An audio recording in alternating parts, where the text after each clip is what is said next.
Hi. Welcome back to Storytime with Dad Booker. Appreciate you coming back. Appreciate you visiting. Also appreciate that those of you who have subscribed to my channel. It's always nice to know I have friends out there. So today we're continuing on with Kor-Thank, Barbarian Valley Girl. We did the intro and we did the prologue. And then we did last video. We did chapters 1 and 2. So let's see. Hold on. Let me check something here. Yeah, I think we can do 3 and 4 today. It's not going to be a problem.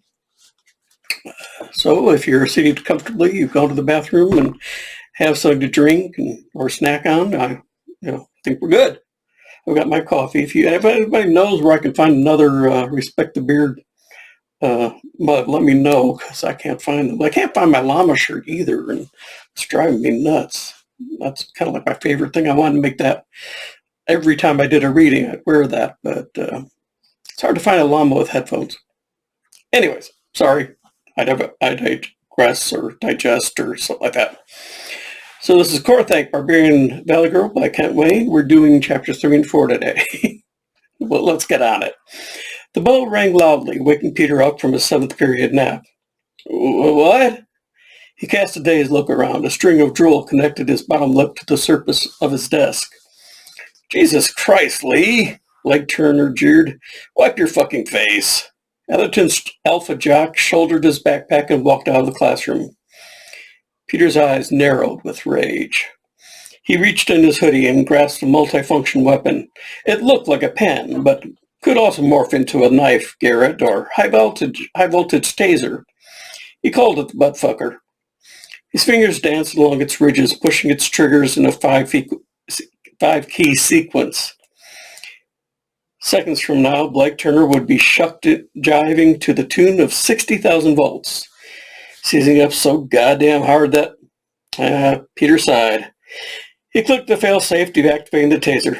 Blake's dad was a high-ranking member of ANOS, Assault and Response Division. He could order Inyan raped to death or have Reptar evacuated and liquefied. Peter fought Blake. It would have to go on mundane terms. Otherwise, it could easily escalate into something ugly. Peter, huh? He looked over his shoulder. Ian was staring down at him. You're going to yoga, right? His face twitched with murderous rage. He slipped into a daydream where he was clipping electrodes onto Blake's ball sack. Ugh, Ian exclaimed. Gross! She dug in her purse, took out a Kleenex, and reached for his nose. Peter scowled. What are you? You've got a giant booger hanging from your... He twisted in his chair. No, don't! Peter, just leave it, he thundered. Mr. Holfman, their math teacher, glanced up from his laptop. He gave them a dull, vacant stare, then resumed surfing the interwebs. He, like most of the facility faculty, knew full well that the inmates ran the asylum. Ian tried again, but Peter waved her off. It's a mark of honor. Leave it be. A strained sigh. Seriously, you're going to yoga with snot on your face? The purpose of yoga is to propagate harmony, which means embracing the darkness. Peter threw her rakish smile. And darkness includes boogers. Kaylee Simmons, junior dance team co-captain, chess club president, ran the after-school yoga program. Her class was incredibly popular, and it was no surprise. Most kids' parents were involved in disgusting-ass weapons research. Nearly every student got a second-hand dose of, why am I dissecting live insectoids, or, dear God, why did I create a miniature civilization and maintain it in a bottle, only to oppress it with vampirics. Peter unrolled his mat, and Animatamascaria was emblazoned in the center, and flapped it open. Yun Yin, standing to his right, recoiled in horror. Oh, God! She cupped her nose and mouth with both hands. Peter, how long has it been since you washed your mat? What? Why? He gave her an irritable look. The boy behind him gagged and vomited, then fled from the gym. Nearby students scuttled away, leaving him a 10-yard radius of empty space. Peter lowered his face down to the mushroom, gave it a sniff, then straightened up and looked around. Not bad. Smells kind of good, actually. Peter, Ian screeched, it smells like a hobo bukkake. Peter shrugged, whatever, you just... Kaylee's speaker-boosted voice echoed through the gym. Cross your legs, take a seat. Deep breaths, deep breaths. Take note of how you're feeling. Don't judge, just observe. Soon they were flowing through down dog, sun salutations, and chaturanga push-ups. Peter followed dutifully along, pushing his lanky muscles as hard as he could. The space around him was maintained throughout. No one could stand his olfactory evil. Inhale, exhale, contract, extend. A soothing rhythm of focus and release, focus and release. Everyone was chill. Everyone was tranquil. Everyone except for Peter fucking Lee. I'll show you bitches, he thought, straining to hold as the best warrior 3 in the history of yoga. I'll crush your unenlightened piece of shit bodies. As he transitioned between poses, he threw mad dog glares at random students. He hoped, no, he dared them, these slack-ass fucks, to try and best him in cobra, headstand, or lotus. Hell, he was glad his mat stank. It was a valid form of psychological warfare. Gampless out was smelling bedussy, and get fuck out. Weaklings, because yoga was for the strong. Yoga was for the worthy. Yoga was for the... Ah! He dropped to the floor and started jacking up push-ups.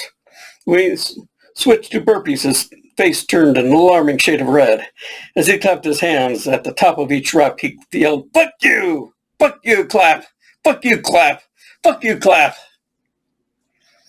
The entire class stopped to watch. It was pretty impressive. He was churning out a set of advanced calisthenics, back tucks, jumping pistols, handstand push-ups that could have served as a bona fide soul crusher in the CrossFit Games. After 2 straight minutes of hate-sturbation, he snatched up his mat and sprinted for the door. As he busted through the outside courtyard, his chant gave way to a full-throated roar. Fuck you! Fuck you! Ah! The door swung shut, booming loudly in the now silent gym. Peter's shriek dimmed and faded. Haley Simmons cleared her throat. Let's keep going, shall we?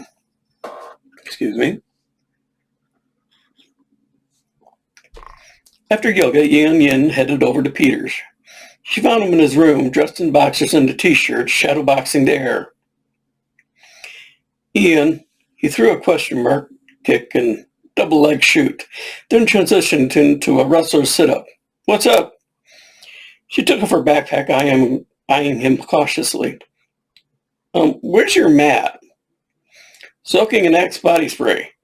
He took up a Casey elbow guard, aggressing forward with a series of short, chopping strikes. Peter, can you just... Hi-ya! He threw a spinning wheel kick. Could you just... Arr! A 10-punch straight blast. Peter! He put his hands on his hips. Sweat dripped from his hand-filled gaze. Speak! She rolled her eyes. Okay, Palpatine, you know what tonight is. He chuckled. Good pull. Ian knew a lot about Star Wars, but not by choice. Peter couldn't stop blabbing about the original trilogy. Was Luke ashamed of being a nasty-ass sister kisser? And who was packing the bigger piece? Flaccid Chewie or Hard Lando? Holly's party, you going?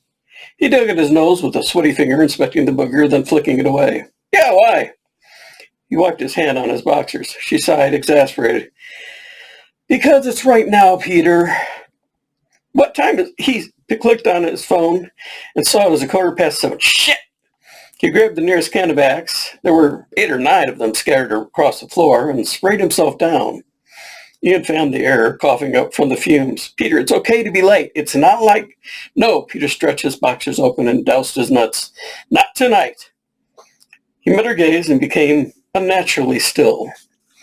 Tonight will herald the birth of the FUCKRISING, he intoned gravely. She gave him a dubious stare. I don't know what that means. You will, he blasted his pits with a cone of Axe. They all will. He clunked the can onto his desk and then slipped onto a shirt and a pair of jeans. Let's go. He strode through the door, snapping his lapels briskly down. On the way out, he grabbed a green glowing vial and stuck it in his pocket. Ian noticed, but didn't comment. As long as Black Ops ninjas weren't holding her at gunpoint, she didn't want to know. Peter had apologized for letting that happen and promised nothing of that sort would happen again. She wasn't sure she actually believed him, but she was willing to give him the benefit of the doubt. Eve hopped on her bike and Peter on the bike-mobile, and they made their way over to Atherton High. Fighter's ambusher, a fell-storm sorcerer who had magically disguised himself as a craggy boulder, wove his scepter in a pair of figure eights, leaving violet circles hanging in the air. The eldritch arcs flew at the raptor, enveloping his body in lavender haze. As Fighter's pupils shrank into dots, his body transformed into an aquamarine cloud.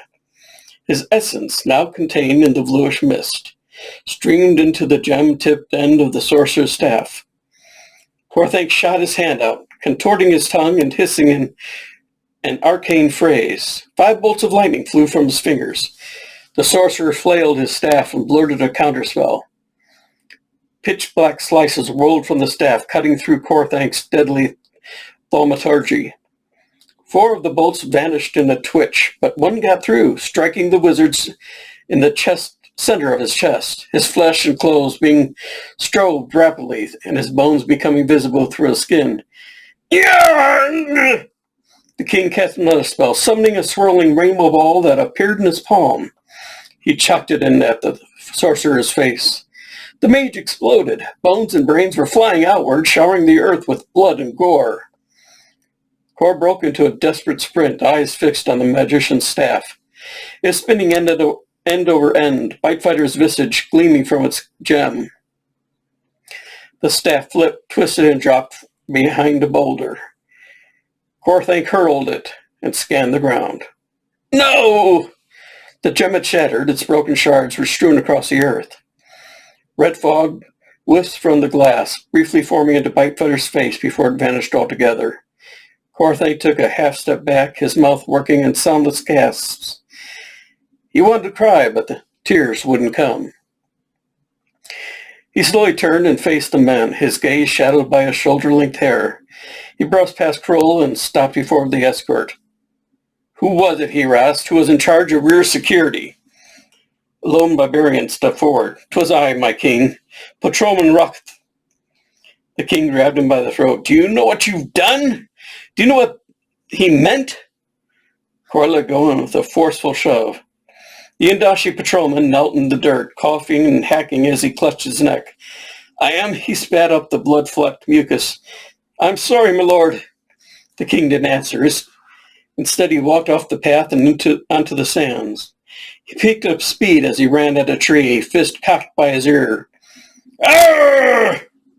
Kor leapt forward and scissored his legs, adding torque to his devastating strike. He beat the truck with savage abandon, tearing flesh and nails as he punched and kicked, thrashed and stomped. 100 yards back, his men watched in terrified silence. Once the tree was reduced to splinters, he dropped to his knees. He inhaled deeply, held it, then expelled a harsh, ragged breath that was halfway between a choke and a sob. Then he charged another tree, breaking it in two with a ferocious shoulder check. He lost his balance and spun to the ground, but pushed off with a hand and kept running. He smashed and ripped through dozens of trees, snarling and roaring all the while. Eventually he stopped. He now faced away from his men towards the far distant hills. Wood-speckled blood pooled on his knuckles, dripping off their caps in fat, dark droplets. Kruldar waited for nearly a minute. They approached, the sand shifting beneath his boots. In the pine-dropped silence, each of his steps was deafeningly loud. Kor-Thank spoke in a broken voice, as if his throat had been lined with jagged stones. Do not come closer, 'twould not be safe. Kruldar halted. He was a noble steed, Kor, but he would not want you to speak not of what he would want. Remember who you are. The Indashi people need their king. They shall wait for. Kor-Thank growled, for if I took the throne as I am right now, it would not be a king that ruled these lands. He paused and said it. It would be a monster. Kor, you can't just... Leave me.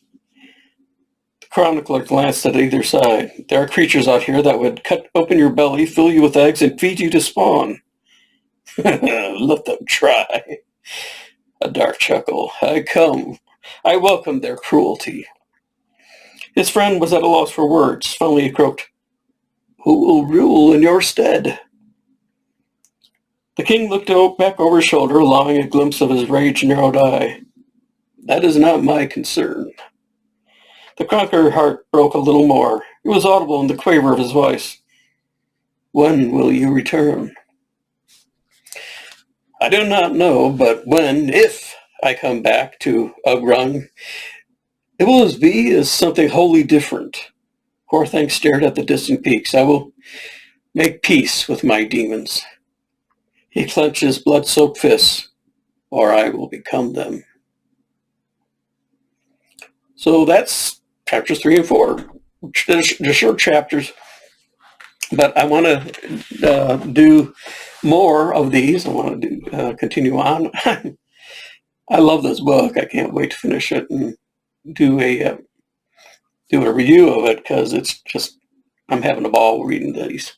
Hope you're enjoying watching these and that you're enjoying the whole series that I've been doing, both of my own works, but those of my friends. So please like, comment, subscribe. Let us know what you think and be happy to respond to you. So I look forward to seeing you on my next reading, which will be probably tomorrow. So look out for that one. I will put it out on Facebook, LinkedIn, and it'll of course be out on YouTube. So trying to do some Twitter things where I just kind of put the link out there and let you know that it's there. So if you're on Twitter, let me know that you've seen it on there, and that do it some more on that. So appreciate your help.